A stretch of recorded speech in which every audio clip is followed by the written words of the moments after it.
Bom dia. Bom dia a todos. Bom dia. Sempre a feminina recebe, né? Mais empolgada, né? É sempre uma satisfação e um prazer estarmos aqui trabalhando para a doutrina dos Espíritos. E nesse ano em especial, onde a comunidade espírita comemora os 150 anos de O Evangelho segundo o Espiritismo. Lá no Brasil, quase todas as casas espíritas priorizando as suas palestras, as suas atividades, todas elas focadas no que o Evangelho segundo o Espiritismo traz para todos nós. E em especial, hoje, né, nessa nossa conversa dessa manhã, aqui nesse centro espírita, que nós vamos trazer o jugo leve, mas não podemos esquecer que esse tema está dentro do Cristo Consolador. Talvez o capítulo, né, que traz isso, que é o capítulo 6, seja o menor capítulo que nós temos no Evangelho segundo o Espiritismo, mas é o capítulo de conteúdo provavelmente mais forte, mais profundo, porque nesse capítulo nós vamos entrar em contato com o Espírito de verdade, nós vamos entrar em contato com o Consolador prometido. Então, parece que é proposital ele ser menor, mas ser mais profundo, ser maior em profundidade. Não que os outros capítulos e as outras lições de O Evangelho segundo o Espiritismo tenham menos ou mais importância do que esse. Mas só que nesse capítulo nós entramos em contato com uma nova realidade. Nós entramos em contato com a esperança que brilha nas nossas vidas, porque Jesus nos diz que nós teríamos um novo Consolador, um Consolador prometido, né, o advento do Espírito de verdade. E estamos todos nós aqui hoje, né, 150 anos de o Evangelho segundo o Espiritismo, e a doutrina dos Espíritos, ela é muito recente, ela é muito nova. Então, provavelmente, não podemos afirmar isso, mas provavelmente, nenhum de nós aqui tivemos pelo menos 2 reencarnações dentro desse período, né? Então, provavelmente, cada um de nós está entrando nessa reencarnação em contato com essa doutrina. E essa doutrina, ela tem uma força e um poder tão grande que apenas nesse primeiro contato que nós estamos tendo com ela, faz com que ela possa se espalhar de uma maneira fantástica pelo mundo, vindo, de alguma forma, nos dizer que tudo aquilo que essa doutrina e tudo aquilo que Jesus já havia nos dito há 2000 e tantos anos atrás, se constituía na verdadeira e absoluta verdade que nós poderíamos perseguir. Então, todos nós que entramos em contato com essa doutrina, seja de que crença for, de que religião for, quando nós entramos em contato com tudo aquilo que o Livro dos Espíritos nos diz, alguma coisa clareia dentro de nós. O Espírito recebe aquelas mensagens de uma forma que começa a entender os porquês das suas aflições, dos seus conflitos e até mesmo respostas para que a gente possa, de alguma forma, entender de onde eu vim para onde eu vou, né? Então isso tudo diz aqui no livro no Evangelho segundo o Espiritismo e em todo o Pentateuco que Kardec trouxe para cada um de nós. Então que nós possamos refletir em torno daquilo que esses espíritos e que Allan Kardec, nas suas observações, nos seus comentários, trazem para cada um de nós. Quando nós estamos entrando em contato com a doutrina dos espíritos, e entrar em contato com essa doutrina significa estudar, porque Kardec não compilou, não trouxe para nós informações do plano espiritual através de vários médiuns, na França, nos Estados Unidos, e compilou esse Pentateuco para que esse livro pudesse formar na nossa biblioteca um enfeite. Se todo o conteúdo que está nesse livro foi nos trazido através dos espíritos estes que já passaram por determinadas situações pelas quais nós estamos passando e também já passamos e estamos passando, né? Essas instruções, essas explicações, ela vem de encontro à necessidade do espírito que sou, na personalidade que estou. Eu sou e serei sempre espírito, imortal. E em cada reencarnação eu adquiro uma personalidade.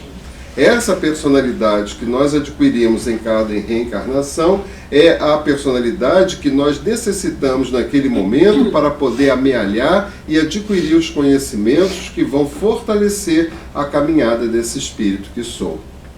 Se nós temos duas asas para a nossa evolução, a asa do intelecto e a asa do moral, este é o momento de todos nós, espíritos reencarnados na Terra, nesse momento, da grande maioria de todos nós, de desenvolvermos a asa do intelecto. Porque os espíritos nos dizem que nós, reencarnando na Terra, não desenvolveremos as duas asas ao mesmo tempo. Nós precisamos primeiro desenvolver a asa do intelecto para poder entender porquê do desenvolvimento da asa da moral. Então eu não posso desenvolver a asa do moral sem ter o entendimento do porquê eu devo fazer isso. A asa da aquisição do conhecimento, a asa do intelecto, ela vai de encontro à aquisição de conhecimentos que vai fortalecendo o espírito para que, a partir de um entendimento do que a vida que Deus nos deu significa para cada um de nós, eu possa de alguma forma desenvolver a asa da moral que tem a ver com o processo de caridade que nós desenvolvemos aqui na Terra. Nós, e é para a nossa reflexão, e segundo os Espíritos nos colocam nas entrelinhas das suas instruções, das suas orientações, nós ainda não sabemos e não fazemos caridade aqui na Terra. Nós ajudamos uns aos outros, mas caridade quem faz é Jesus para cada um de nós, porque Jesus tem dentro de si a compaixão. Jesus não carrega a pena dos outros como nós carregamos nesse momento aqui na Terra. Nós vamos aprendendo a adquirir a compaixão à medida que eu adquiro os conhecimentos que os Espíritos nos dão para que eu possa introjectar em mim não apenas a emoção, mas o sentimento que vai brilhar forte no meu ser quando eu puder olhar para o meu próximo e sentir por ele compaixão e não mais pena. Então eu tenho várias coisas que eu tenho que aprender a modificar na minha vida para poder estar de acordo com o que os Espíritos ensinam para cada um de nós. Então primeiro eu tenho que aprender, primeiro eu tenho que entrar em contato com todas as lições que os Espíritos colocam para cada um de nós. E numa reflexão maior, nós ficamos pensando assim: para que Francisco Cândido Xavier, com todo o seu esforço, e com toda a sua mediunidade maravilhosa, que tanto nos fez bem, que tanto nos faz bem, para que Francisco Cândido Xavier psicografou mais de 400 livros? Para que serve isso? Para que esses livros possam ficar ali como enfeite, para que a doutrina dos Espíritos seja em determinado momento da nossa vida um modismo em que a gente vai ler compulsivamente todos os livros, mas ler só por ler para fazer até mesmo competição, porque a gente encontra muitas pessoas assim: não, eu já li o livro, não, eu já li também o livro tal, mas eu já li mais 5, mas eu já me li mais 10, e a gente lê compulsivamente, não é verdade? A gente lê compulsivamente, eu posso falar porque aconteceu isso comigo. No começo, quando eu entrei em contato com a doutrina dos Espíritos, eu devorava os livros espíritos, devorava, principalmente por onde muitos de nós começa e até alguns condena pelos romances, mas aqueles que estão iniciando na doutrina dos Espíritos deve ler os romances, Eu lembro que no começo, 30 anos atrás, eu lia todos os livros de Zíbia Gasparetto, de vários livros, e ficava assim, encantado com aquilo, eu ficava maravilhado, como aquele, eu devorava, eu não conseguia parar. Era uma ânsia do espírito de absorver aquelas histórias, aqueles livros, todo aquele conteúdo. O tempo vai passando e a gente vai sentindo a necessidade de que só aquilo não basta, que eu preciso de mais, que eu preciso entender até mesmo todo aquele processo de romance que se encontra ali. Porque romance não tem uma explicação, é uma história, né? Uma novela. Então a gente procura, queira ou não queira, ir buscar explicações para o que acontece ali. E aos poucos a gente vai deixando os romances de lado, porque os conteúdos que nos remete a uma aquisição intelectual e que atende melhor ao espírito é tão grande que a gente se absorve nos livros de Gabriel Delany, de Camille Flammarion, de Ernesto Bozano e de tantos e tantos outros. Sem falar nessa coleção fantástica, maravilhosa de Chico Xavier com Emmanuel, né? Então, não falta conteúdo para completar os vazios que se encontram dentro da gente, e vazios esses que são a falta de informação, a falta de comentários, a falta de instrução que os Espíritos colocam para cada um de nós. Então, o Evangelho segundo o Espiritismo, esse ano, tem que receber a nossa atenção maior. E sempre é um livrinho que tem que estar, um livrinho no sentido amoroso de falar, mas não deixa de ser um livrão, né? Tem que ser um livrinho que a gente tem que ter ele em todos os locais da nossa casa, do nosso carro, né, do trabalho, dentro da bolsa, dentro da pasta, porque ele já tem de vários tamanhos, então ele pode se acomodar em vários locais. Tem eu soube que tem vários centros já fazendo isso, né? Centros de Umbanda e de Candomblé, que convidam os kardecistas para fazerem palestra lá. E os kardecistas levam livros, né, de evangelho e distribuem lá nesses centros. Então é uma maneira é o melhor presente que alguém possa receber. É o melhor presente que alguém possa receber. Independente da religião que a pessoa tenha ou não. Independente se ele vai ler ou se ele não vai ler. E também não tem que ter nenhuma espécie de cobrança da nossa parte. De que já leu o livro? Não, já viu a lição tal, etc, coisa e tal. Apenas dê. Nas casas, né, que acontece também muito isso, por vezes não é toda a família que vem ao centro espírita, que entra em contato com a doutrina dos espíritos. Às vezes é apenas a esposa, o marido não quer se envolver, ou vice-versa. Deixe um evangelho lá em cima do móvel, em cima de qualquer coisa.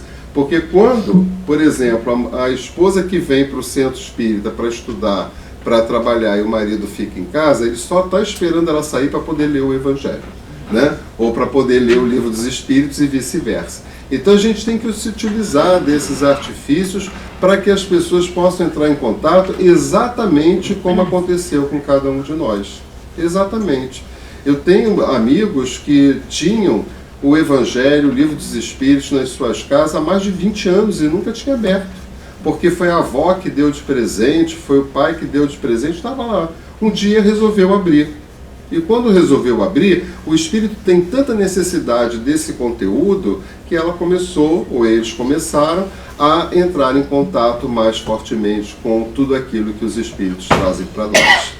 Então, nesse capítulo 6, que se chama o Cristo Consolador, né, nós temos esses três conteúdos: o jugo leve, que é o item 1 e 2, o Consolador Prometido, que o jugo leve é o que nós vamos mais entrar em contato hoje, mas é muito interessante a gente também observar os outros, o Consolador Prometido e o Advento do Espírito de Verdade.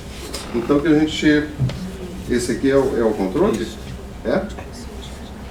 Rapidão. À sua esquerda, embaixo, está o botão down. Thank you. Então vamos lá. Tudo aquilo que a gente apresentar aqui, é para nossa reflexão, é pensar, né? Não basta apenas ler, né? E também se distanciar daquele pensamento assim, né? Nossa, meu marido devia estar aqui para ouvir isso. Ou minha mulher, ou meu filho, seja lá quem for. Quem tem que estar aqui somos nós que estamos aqui, né? Eles um dia estarão? Não, isso não importa. O que importa é que nós estamos, né? Então, aproveitemos esse momento para poder fazer as nossas reflexões. Vinde a mim, todos vós que estáis aflitos e sobrecarregados, que eu vos aliviarei. Tomai sobre vós o meu jugo e aprendei comigo, que sou brando e humilde de coração. E achareis repouso para vossas almas, pois é suave o meu jugo e leve o meu fardo. Palavras de Jesus está lá em Mateus, né, que nos ensina determinadas questões que nós vamos refletir. Vinde a mim todos vós que estáis aflitos e sobrecarregados. Será que quando nós estamos passando por determinadas questões na nossa vida, conflituosas, dolorosas, perda de ente querido, sem emprego, tristes, sobrecarregados de problemas, etc, coisa e tal, será que nesse momento nós nos lembramos dessa frase que Jesus coloca para nós? Será que nesse momento nós procuramos Jesus porque estamos sobrecarregados de sofrimento e dor? E fazemos com que esse sofrimento e dor, a partir do que Jesus coloca para todos nós, possamos de alguma forma nos distanciar, não do sofrimento, da dor, que nós temos que de alguma forma fazer com que ele seja resolvido, não que ele passe.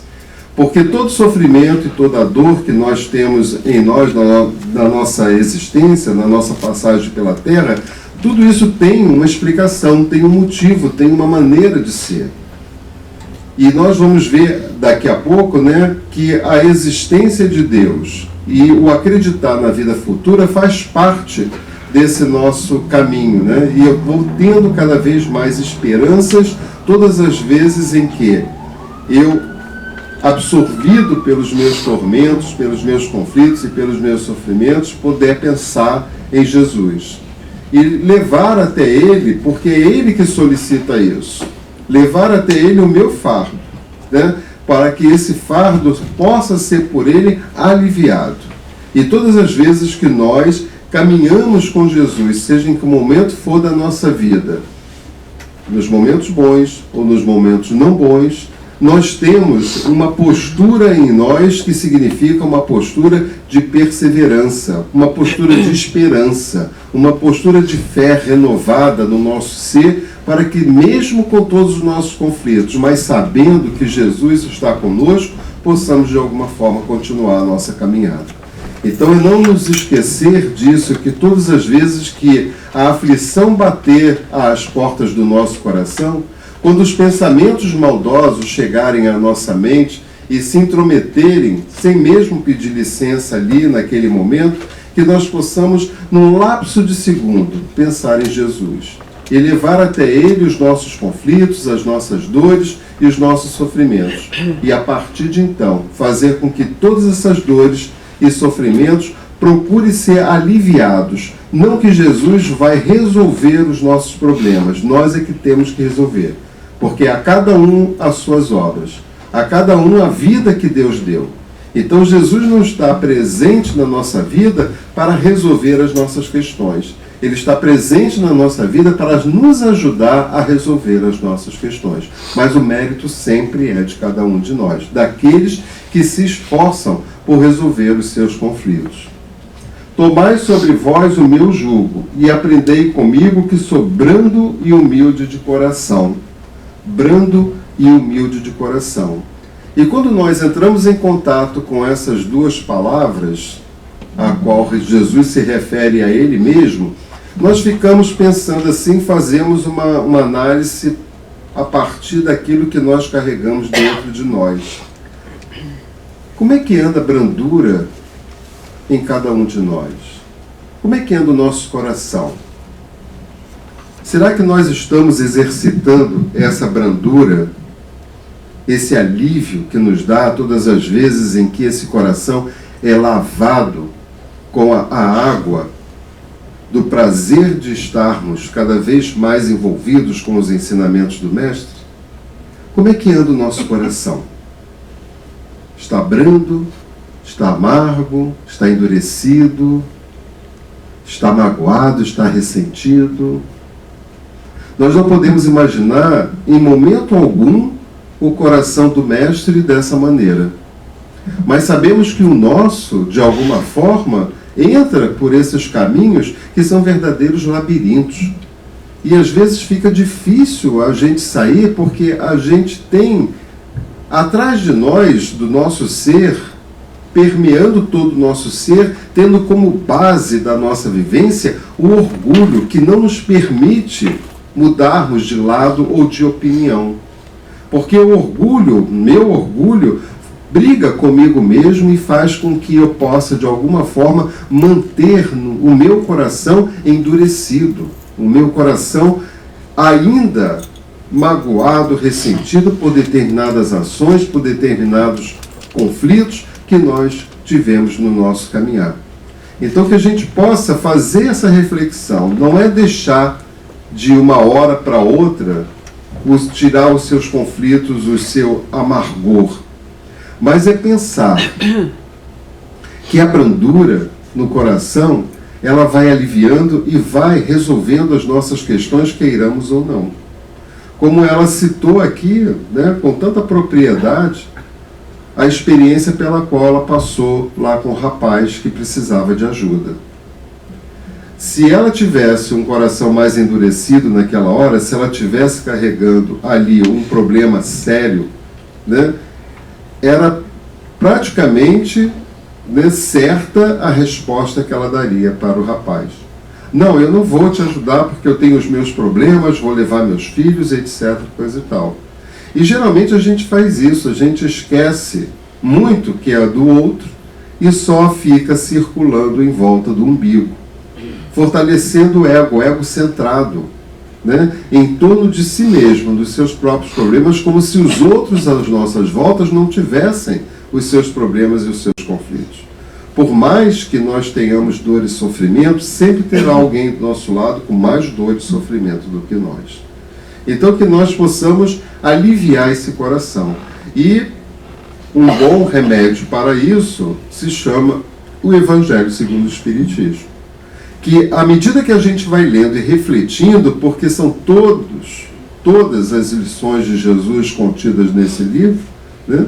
Na medida que a gente vai lendo e vai absorvendo essas lições, é como se fossem pílulas para aliviar a nossa dor de cabeça quando a dor de cabeça acontece na nossa mente, no nosso cérebro, na nossa cabeça. E essas lições, elas vão caindo, vão fortalecendo, vão lavando a mim mesmo de uma alegria que a gente às vezes não entende nem de onde vem. Mas uma alegria porque nós estamos envolvidos com os ensinamentos de Jesus, brandos e pacíficos. Pensar nisso, cada vez mais se voltar para sermos como Cristo, brandos e pacíficos. Brando e humilde, né, de coração, pacífico, praticamente sinônimo de brando, humilde de coração, né? Trabalhar a humildade e achareis repouso para vossas almas. É impressionante quando a gente faz essa experiência, né? Se nós temos um determinado conflito, um determinado dito problemas, que eu não gosto muito dessa palavra, eu acho que nós não temos problemas, nós temos oportunidades para poder, a partir desses ditos problemas, poder, de alguma forma, superá-los, suplantá-los e continuar a nossa caminhada terrena, né? Mas quando nós passamos por determinada experiência, vai depender muito o grau de sofrimento que nós vamos ter, a nossa conduta, né? O nosso comportamento, o nosso pensamento. De que maneira nós vamos agir diante daquilo? Uma coisa assim, para a gente pensar e refletir muito, né? Nós estamos envolvidos num conflito, estamos ali. Enquanto eu estiver dentro desse conflito, eu sou o conflito. Eu e o conflito somos um. Eu tenho que aprender a sair do conflito, o conflito continua, mas eu tenho que aprender a sair desse conflito e olhar o conflito de fora. Porque aí eu não serei mais eu e o conflito um. Quando eu observo esse conflito de fora, eu tenho mais chance de resolver. Eu tenho mais chance de me ver livre dele. Agora, se eu continuo ali dentro, eu e o conflito somos um. Fica mais difícil, fica mais complicado para a gente resolver esse conflito. E como é que a gente faz isso? Sai do conflito. Nesse momento, eu tenho que avaliar em mim mesmo como é que anda o meu quesito paciência. Como é que anda o meu quesito tolerância? Como é que anda o meu quesito fé e esperança? Porque se eu começo, mesmo dentro do conflito, a pensar não no conflito em si, mas o que eu tenho dentro de mim, porque isso tudo nós temos dentro de nós, porque o Pai nos criou assim. Quando eu vou buscar dentro de mim essa força que impulsiona a cada um de nós a retirar-se desse conflito para poder de alguma forma resolvê-lo, mas resolvê-lo na observação que nós fazemos dele e buscar o melhor caminho para a sua solução. Então eu tenho que aprender a fazer isso. E mais uma vez a gente cita como caminho o Evangelho segundo o Espiritismo, que vai nos ensinando de alguma forma como é que eu posso entrar em contato com o ser paciente que eu sou, que impaciente nesse momento atende às necessidades da personalidade, mas não atende às necessidades da individualidade. Buscar esse ser amoroso que eu sou, porque o Pai me fez assim. O Pai não me fez rancoroso, o Pai não me fez uma pessoa má, uma pessoa destrutiva.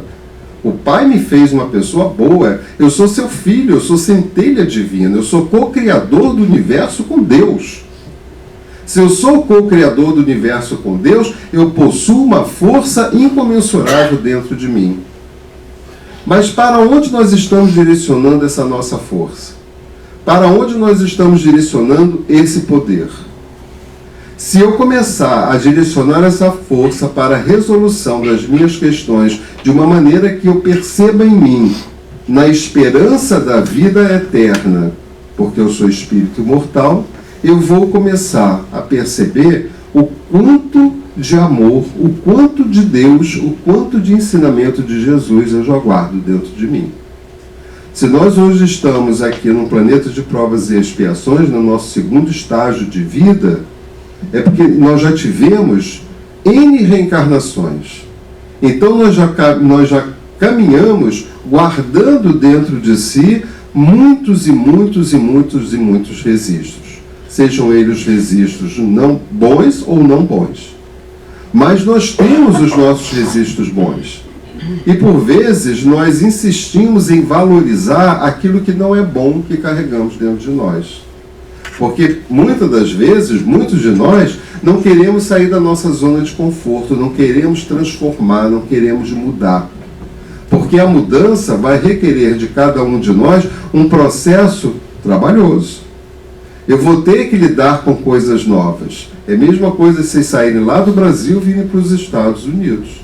Vão ter que lidar com outras diferenças, com outras culturas, com outra língua.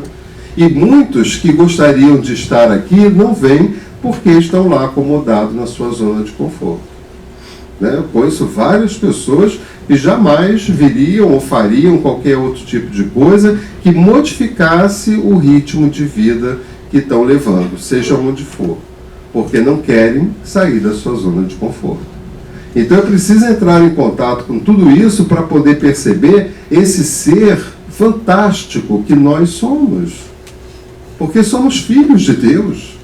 Somos filhos de Deus. Isso já nos traz aí uma responsabilidade e uma constatação de quanto de bondade e de amor carregamos dentro de nós. Vamos, senão eu vou acabar só ficando nisso, para variar um pouco.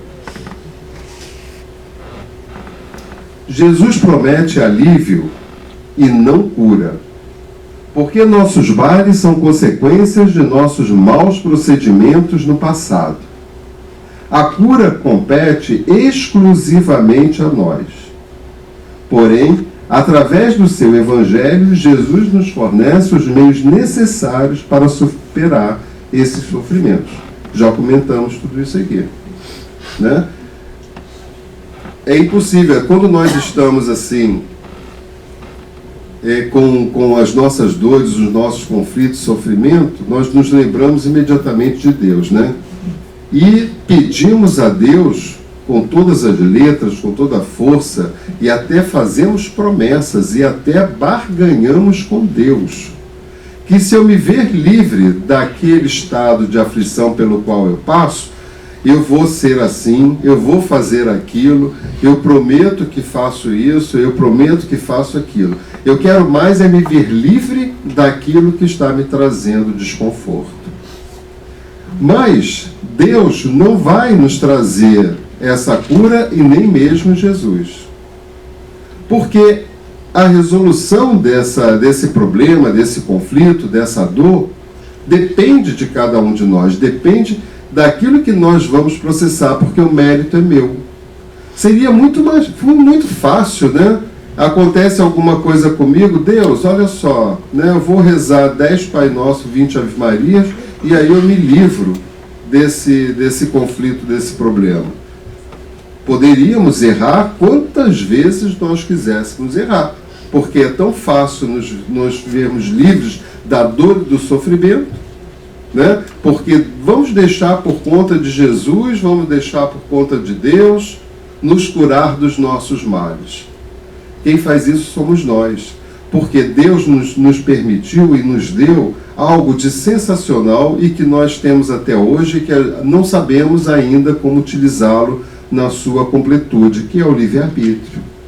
Nós utilizamos o livre-arbítrio, na maioria das vezes, para atender à necessidade da personalidade, mas não a necessidade da individualidade. Nós utilizamos o livre-arbítrio para trazer para nós o conforto material, mas nos esquecemos do conforto material dos nossos irmãos. Nós utilizamos o nosso livre-arbítrio para estar mais presente, próximo de Deus, aliviando as nossas dores morais.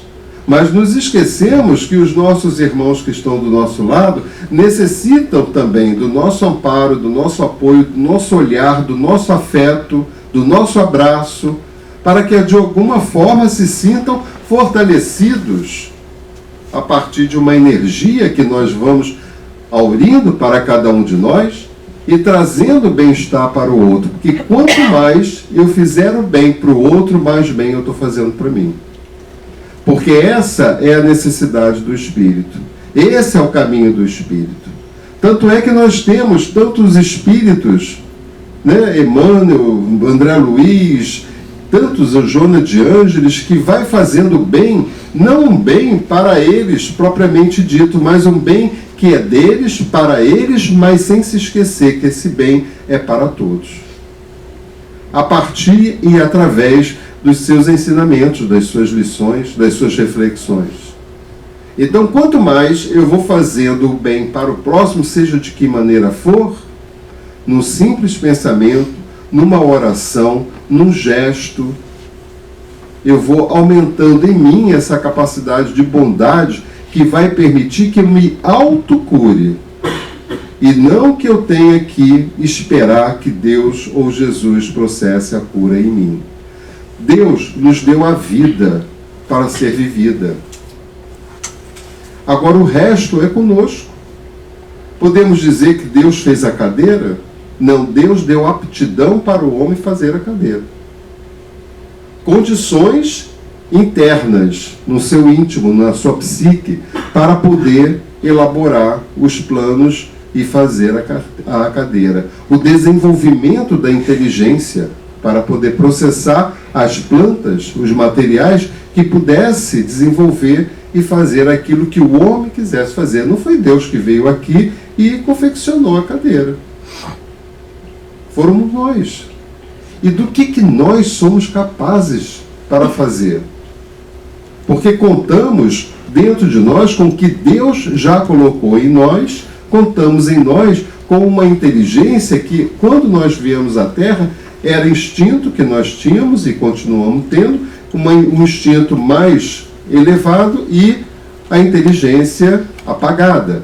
E à medida que a gente vai evoluindo, isso vai se modificando. O instinto vai tendo, porque nós sempre teremos, que é necessário que tenhamos esse instinto, por outras questões da nossa caminhada evolutiva, mas, segundo os Espíritos nos ensinam, a inteligência vai começando a suplantar, vai começando a aparecer de tal forma que nós vamos utilizando mais a inteligência para poder desenvolver no intelecto, no moral, aquilo que precisamos para poder sermos os espíritos perfeitos que estamos fadados a ser, né? Então, que a gente possa fazer as nossas reflexões com relação a isso. Conseguimos a libertação de nossos sofrimentos através da reforma íntima, modificando nossas atitudes e pensamentos, vivenciando as diretrizes do Evangelho. O que disso não for possível fazer nesta vida, Deus nos propicia a reencarnação como recurso para continuar buscando. Olha que coisa, é fantástico todas as vezes que a gente vai se aprofundando nos ensinamentos que os Espíritos vão nos dando, né? Deve ter acontecido também na vida de vocês durante algum momento, né? Porque a gente não nasceu sabendo de determinadas coisas, e tudo isso é tão novo para todos nós, né? Quando a gente fica sabendo que nós temos um processo de reencarnação em curso,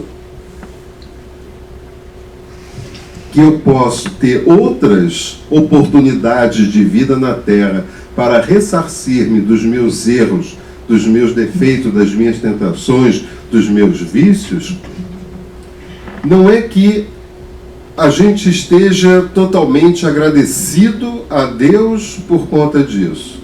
Não é para que a gente pense que, já que eu terei outras reencarnações, então vamos pintar e bordar nessa porque teremos outras para consertar. Não é porque eu tenha que fazer tudo nessa reencarnação de aquisição de poder, da matéria, entrar em contato, fazer mal às pessoas, porque eu vou ter outras experiências e outras oportunidades para poder evoluir. Mas se essa gama de espíritos tiveram sua primeira encarnação na Terra, provavelmente, quando a Terra era um planeta primitivo, desenvolveram-se aqui, todos nós, né, as suas condições, como espíritos que somos, ora no corpo feminino, ora no corpo masculino, experienciando essa ou aquela experiência de vida para poder viver. Passamos desse planeta que era primitivo, espíritos primitivos, para um planeta de provas e expiações, espíritos com a energia própria para um planeta de provas e expiações. E estamos indo. Ora, isso através de reencarnação e reencarnação. A gente vai e volta, vai e volta, vai e volta, né? O planeta está entrando na categoria de planeta de regeneração. Daí a passos largos para que aconteça isso, e segundo até Chico, através de Emmanuel, definiu qual seria o momento que o planeta estaria definitivamente como sendo um planeta de regeneração. E isso não começou antes, a natureza é lenta, não dá saltos. Isso já começou lá, alguns dizem que na época da Inquisição, outros no século XVII, por aí vai. Mas essas coisas para a gente não importa muito, porque não vai modificar em absolutamente nada aquilo que nós temos que fazer. É apenas história, né? E nós estamos agora adentrando esse planeta de regeneração, cuja energia é diferente de um planeta de provas e expiações, que é diferente de um planeta primitivo. Ora, se eu estou reencarnado num planeta que é de provas e expiações, é porque a minha energia é compatível com a energia desse planeta. Se eu vou desencarnar e vou reencarnar, para que eu possa reencarnar na Terra como sendo um planeta de regeneração, a minha energia tem que estar compatível com esse planeta. Não sei se vocês já leram Os Exilados de Capela, de Edgar Armand, que nos traz, né, mais ou menos uma história parecida do pessoal que veio de Capela, que lá, nas suas falhas morais, eles não puderam dar continuidade ao planeta na sua evolução, tiveram que vir para a Terra para mais inteligentes do que aqueles que já estavam reencarnando na Terra, para dar um empurrãozinho na nossa evolução. E pode acontecer a mesma coisa com cada um de nós. e reencarnar num planeta que é de categoria provas e expiações no seu início. Nós já temos material suficiente. Quando chegarmos nesse planeta, provavelmente seremos, entre aspas, mais inteligentes, mas moralmente ainda teremos os nossos atrasos em espírito. Parece um pouco confuso, parece um pouco fantasioso, parece um pouco história. Mas quando a gente vai estudando tudo isso, a gente vai vendo como as coisas vão se encaixando nos seus devidos lugares, né? Então, conseguimos a libertação do nosso sofrimento através da reforma íntima. E isso nós também aprendemos com muita propriedade. Temos um hábito muito forte de nos incomodarmos com o que o outro faz. E, de alguma forma, querer modificar a maneira como o outro se comporta. Principalmente nós que contraímos o matrimônio. O homem sai de uma família, a mulher sai de uma família. Juntam-se debaixo do mesmo teto. Quando chega ali debaixo do mesmo teto, é que um vai conhecer o outro exatamente como o outro é. Como o outro se apresenta, com seus vícios, com suas tentações, coisa que não perceberam quando cada um morava com a sua família. E aí, o que acontece? Ao invés de nós aceitarmos o outro como ele é, e dialogarmos sobre essas questões, de nós aceitarmos a vida como ela se apresenta, porque é um dos caminhos para a nossa felicidade, é aceitar a vida como ela é e as pessoas como elas são. Isso vai nos trazendo mais felicidade. Nós nos preocupamos em querer mudar no outro aquilo que o outro não está de acordo com a minha aceitação. Só que tudo aquilo que eu quero mudar no outro é exatamente aquilo que eu quero mudar em mim, mas eu não percebo e não consigo. Então é mais fácil ver no outro. E aí vem os conflitos. Ao invés de sentarmos e conversarmos sobre as nossas diferenças, porque elas existem, ao invés de nós fazermos isso e fazermos esse processo dessa reforma íntima, e essa reforma íntima ela só é feita quando nós estamos em contato com as experiências uns dos outros. Eu não posso fazer isso sozinho, eu não posso fazer isso me isolando, seja em que lugar for.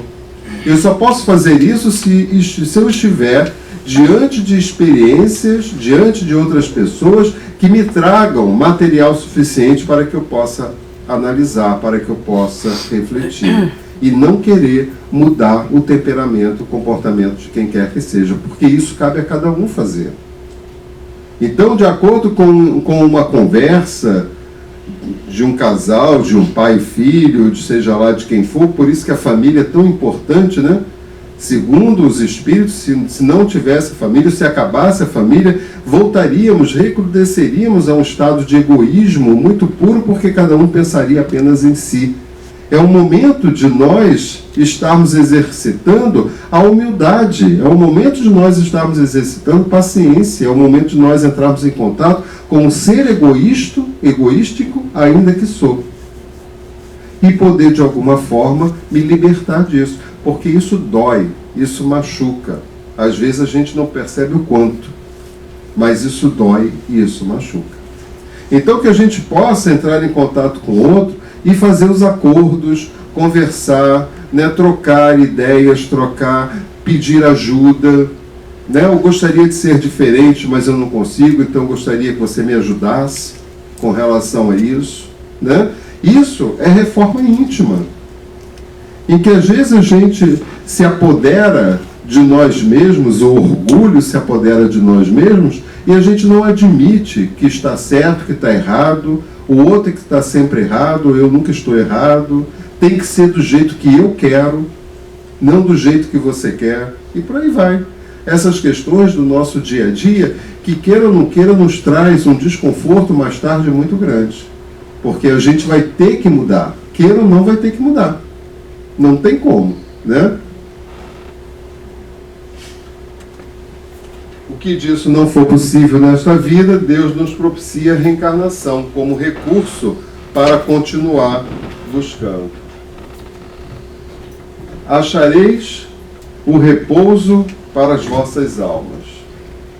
Devemos entender este repouso como alívio e consolo, decorrentes do nosso comportamento, voltado para a reforma íntima e ajuda ao próximo, e não como sinônimo de ociosidade, improdutividade e inatividade. Achareis o repouso para as vossas almas. Quando a gente lê isso pela primeira vez, a gente entende esse repouso como uma acomodação. Então eu vou descansar, não vou ter que fazer nada. Não, o repouso da nossa alma, ela vem quando nós estamos processando uma reforma íntima em nós, né? E ela vem a partir do comportamento que eu vou adotando para o meu dia a dia, né? A consolação para nossos sofrimentos nós encontramos na fé no futuro e na confiança na justiça de Deus. Isso também é algo que a gente tem que pensar muito. É evidente assim que nós sempre comentamos isso com as pessoas e a gente ouve muita gente falar que o importante é viver o momento presente, é o aqui e agora. E não ficar buscando um passado que já foi vivido, que se trouxer para cá não vai modificar, porque ele já foi vivido. Então não tem como modificar esse passado. O que nós podemos fazer é trazer esse passado, a experiência que nós passamos nesse passado, para a nossa reflexão, e essa reflexão no sentido da gente não repetir aquilo que a gente fez errado. Mas não trazer esse passado no sentido de querer consertar aquilo que nós já fizemos, porque nós não vamos conseguir. Já foi feito. E com relação ao futuro, eu não sei o que vai acontecer daqui a 10 minutos. Eu posso planejar, eu posso fazer os meus planos para o futuro. Mas eu não posso viver hoje aquilo que eu vou ter que viver amanhã, porque eu não sei o que eu vou ter que viver amanhã. Aí quando nos traz essa lição, a consolação para o nosso presente, nós encontramos na fé no futuro e na confiança na justiça de Deus. Eu tenho fé no futuro porque eu sei que a vida continua. Futuro é isso. É ter a certeza de que nós continuaremos a viver. O que morre é esse corpo de carne. Isso é que fica por aí. Mas o espírito, ele vai continuar. Ele tem futuro. Ele não encerra aqui, como a gente às vezes ouve muito isso, as pessoas falarem, até mesmo em filme, novelas, etc. Não, a vida é só essa, vamos tratar de viver essa situação, porque nós só teremos essa vida para viver. Né?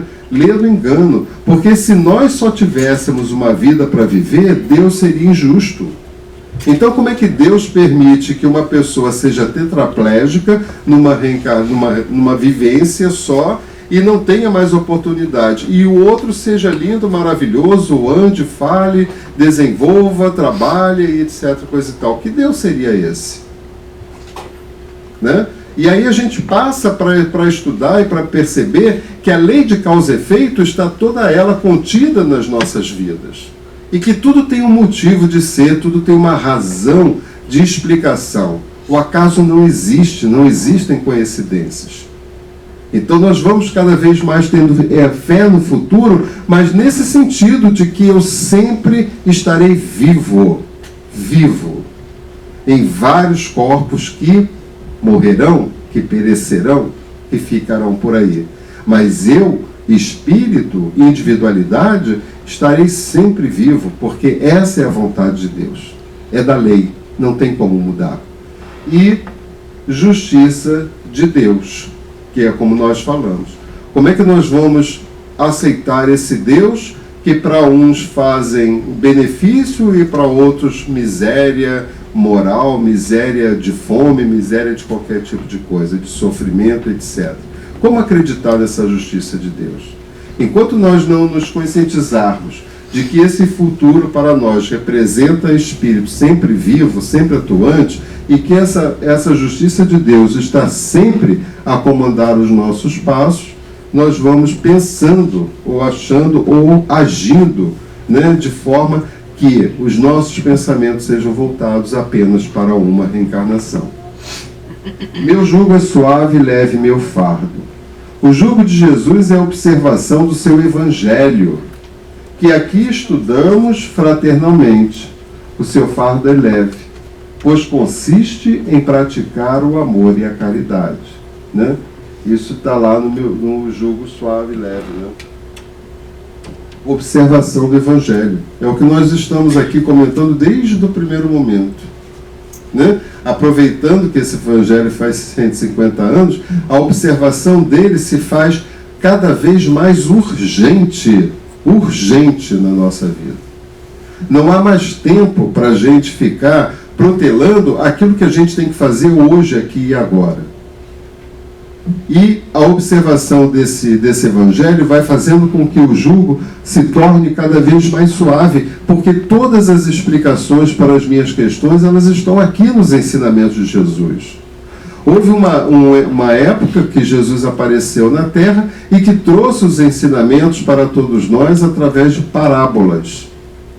Parábolas essas que ficaram ao longo do tempo para serem, entre aspas, decifradas, para serem entendidas. E até hoje nós encontramos pessoas que têm uma dificuldade muito grande de entender as parábolas, sem crítica e sem julgamento. É a dificuldade do espírito de deixar que aquela parábola seja absorvida pelo espírito e tenha um entendimento do espírito. Nós queremos analisar e refletir a parábola de acordo com a nossa aquisição intelectual desse momento. Nós queremos uma explicação concreta, correta para ela. Nós queremos que alguém nos diga, não, essa parábola quer dizer isso para você, mas não queremos refletir no que ela possa estar querendo dizer para o espírito que sou, e não para essa personalidade que estou. Então eu tenho que cada vez mais buscar, na observação do Evangelho, esse jugo leve, né? E estudarmos fraternalmente, estudar o Evangelho. O seu fardo é leve, pois consiste em praticar amor e caridade. E é impressionante. É só a gente fazer uma experiência. Todas as vezes que a gente faz algo que não é referente à lei de Deus, queira ou não queira, nós nos sentimos mal. A consciência, em algum momento, acusa. Por que a consciência acusa? Porque onde estão as leis de Deus? Na nossa consciência. Então, todas as vezes que fazemos algo que é contrário a essas leis, a minha consciência acusa, dá sinal, me espeta, me belisca, me avisa. Você não está fazendo a coisa correta. E eu vou tornando essa consciência cada vez mais leve à medida que eu vou fazendo as coisas que são corretas. E as coisas que são corretas estão totalmente presas naquilo que Jesus conclama todos nós a fazer, que é amar ao próximo sobre todas as coisas, a si mesmo e amando a Deus. E isso é fazer caridade em todos os sentidos. Caridade a você mesmo, a caridade ao próximo, prestando a Deus a satisfação daquilo que eu tenho que concluir na Terra como ser, né, reencarnado que sou, filho dele. Centelha divina, bênção do Pai. Né? Então eu tenho que cada vez mais pensar nesse amor e nessa caridade. Se me amai, observai os meus mandamentos, e eu rogarei a meu Pai, e ele vos enviará um outro Consolador. Nós já estamos entrando em outro item do Evangelho, né, que diz isso para a gente, que é muito importante a gente saber. O Espiritismo vem abrir os olhos e os ouvidos, pois fala de forma clara, sem alegorias. Ele retira o véu que foi deixado propositadamente sobre certos mistérios. Finalmente, vem trazer uma suprema consolação aos deserdados da terra e a todos aqueles que sofrem, dando uma razão justa e um objetivo útil a todas as dores. Né? Está lá isso aqui no Evangelho. Aí a gente lê, tem coisas, eu já estudo e leio o Evangelho, faço palestra há uns 30 anos. E tem momentos que eu abro o Evangelho e leio, você fala, mas isso aqui estava aqui, parece que eu nunca li isso. Né? Por quê? Porque o espírito ainda não assimilou bem isso. Ainda não está, o espírito não está de posse dessa lição. E outras não, outras a gente lê, a gente já quase que fala como se tivesse decorado, porque o espírito já assimilou bem essa lição. Né? Então nós temos sempre assim, para para com o Espiritismo. Primeira revelação, Moisés, individualidade. Segunda revelação, Jesus, individualidade. Terceira revelação, e segundo os Espíritos, a última revelação para todos aqueles que estão num planeta de provas e expiações, a última revelação, doutrina dos Espíritos, Espiritismo, que não vem mais com uma individualidade, porque não é doutrina kardecista. Essa doutrina não pertence a Kardec. Allan Kardec compilou, preparado que foi por várias e várias reencarnações, para que nessa reencarnação, educador emérito que foi, de uma inteligência fantástica, pudesse, e graças a Deus aceitou e assumiu, compilar a doutrina dos Espíritos, arrumar. Kardec, por ele mesmo, ele não recebeu nenhuma informação dos Espíritos, porque ele não psicografava e não psicofonava. Ele apenas pegou as mensagens que os médiuns na França e aqui nos Estados Unidos traziam, e ele comparava, e como tinha uma consonância essas informações, elas vinham para o Pentateuco. Então foi uma obra fantástica, maravilhosa, feita em pouquíssimo tempo, em que Kardec se propôs a fazer. E se Kardec, caso não quisesse ou falhasse na sua missão, Leon Denis estaria a postos para poder assumir, mas não deixaria de aparecer essa doutrina para todos nós, de acordo com a programação da espiritualidade.